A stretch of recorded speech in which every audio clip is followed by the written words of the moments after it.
ఏపీలో కాపు సామాజిక వర్గానికి ముఖ్యమంత్రి పదవి రావాలంటే అది కాంగ్రెస్ పార్టీతోనే సాధ్యమని కేంద్ర మాజీ మంత్రి కాంగ్రెస్ పార్టీ సీనియర్ నాయకుడు చింతామోహన్ అన్నారు.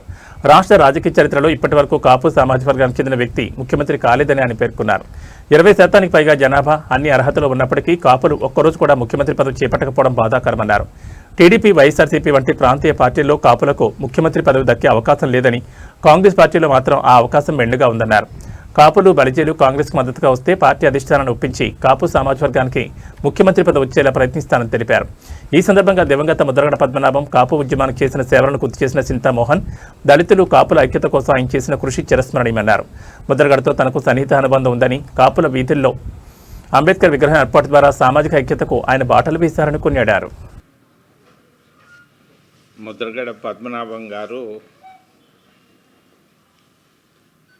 నాకు అత్యంతమైన ప్రియమిత్రుడు. ఆయన మృతి బాధాకరం. నేను ఊహించలేదు. నేను అనుకున్నాను ఆయన ఈ రాష్ట్రానికి ముఖ్యమంత్రి అవుతాడు అని అనుకున్నాను.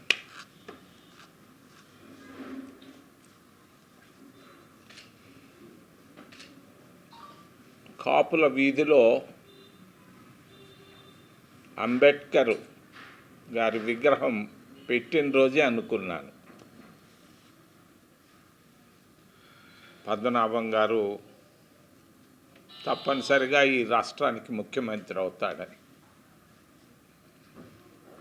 మేమిద్దరం చాలా విషయాల్లో చాలా సమయాలు కలిసి మాట్లాడుకున్నాం. దళితులు, కాపులు కలవాలి, కలిసి ముందుకెళ్ళాలన్నది మా ఇద్దరి మధ్యలో ఉన్నటువంటి కాన్సెప్ట్. మరి ఆయన పోవడం ఎంతో బాధాకరం. కానీ నాలుగు విషయాలు ప్రస్తావించే ముందు కాపులను గురించి నేను మాట్లాడదలుచుకున్నాను ఒక్క నిమిషం పాటు.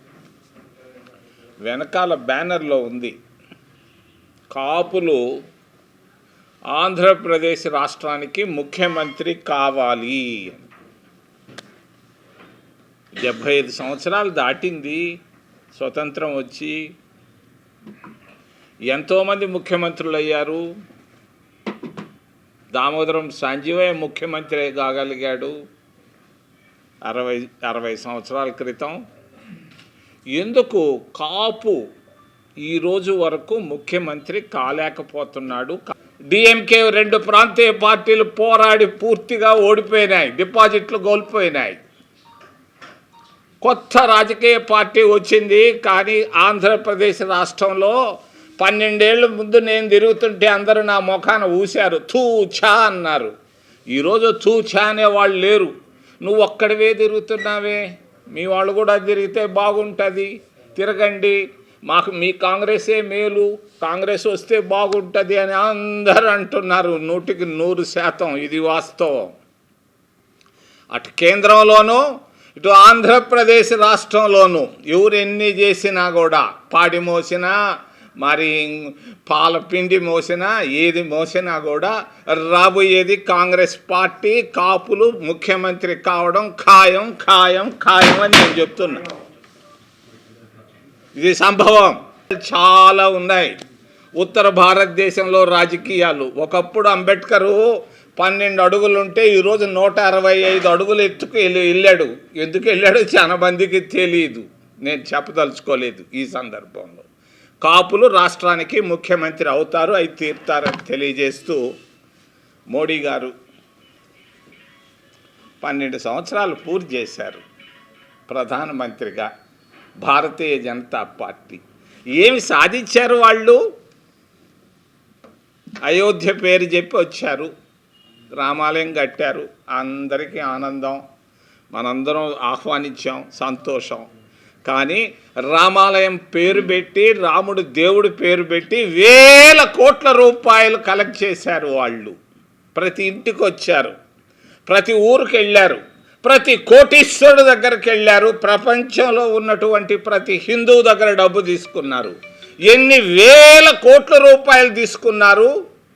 ఎవరు తీసుకున్నారు, దానికి జమ ఖర్చులేంటి, దీనిపైన వెంటనే సిబిఐ ఎంక్వైరీ వేయాలి, వేసి తీరాలని నేను డిమాండ్ చేస్తున్నాను కాంగ్రెస్ పార్టీ తరఫున. ఎందుకు తిరుమల తిరుపతి దేవస్థానంలో చిన్న తప్పు జరిగితే సిబిఐ విచారణ వేశారు, ఎందుకు ఇంత వేల కోట్ల రూపాయలు మరి తప్పు జరిగితే దానిపైన ఎందుకు సిబిఐ ఎంక్వైరీ వేయలేదు? వేసినా కూడా ఇది సుప్రీంకోర్టు పరిధిలో జరగాలి, జరిగి తీరాలి, దోషులను శిక్షించాలి.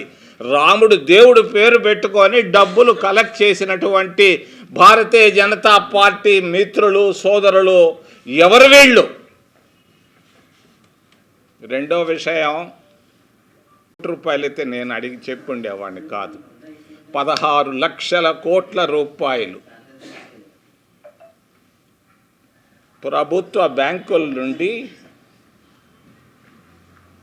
అప్పు తీసుకున్నారు కోటీశ్వర్లు. 16 లక్షల కోట్ల రూపాయలు. అందరూ 100 కోట్లు పైబడి అప్పులు తీసుకున్న వాళ్ళు. ఈ 100 కోట్లు పైబడి అప్పులు తీసుకున్న వాళ్ళ అప్పుల్ని రుణమాఫీ చేయడం జరిగింది భారతీయ జనతా పార్టీ ప్రభుత్వం. 16 లక్షల కోట్ల రూపాయలు. కాంగ్రెస్ ప్రభుత్వం రైతులకు రుణమాఫీ చేయడం జరిగింది మన్మోహన్ సింగ్ గారి ప్రభుత్వంలో. కానీ కార్పొరేట్లకు రుణమాఫీ చేసినటువంటి ఘనత ఒక్క భారతీయ జనతా పార్టీ నరేంద్ర మోడీ నిర్మలా సీతారామన్లకే దక్కిందని చెప్పుకోక తప్పదు. మరి మోడీ గారు పిల్ల బిడ్డలు లేరు, పెళ్ళాం బిడ్డలు లేరు పాపం. మరి 20,000 మంది గాజాలో పాలస్తీనాలో అమెరికా సైన్యాలు ఇజ్రాయెల్ సైన్యాలు చంపితే చిన్న ఒక్క మాట కూడా సానుభూతి మాట మాట్లాడకపోవడం గమనార్హం. ప్రపంచ దేశాలు తీసుకున్నాయి.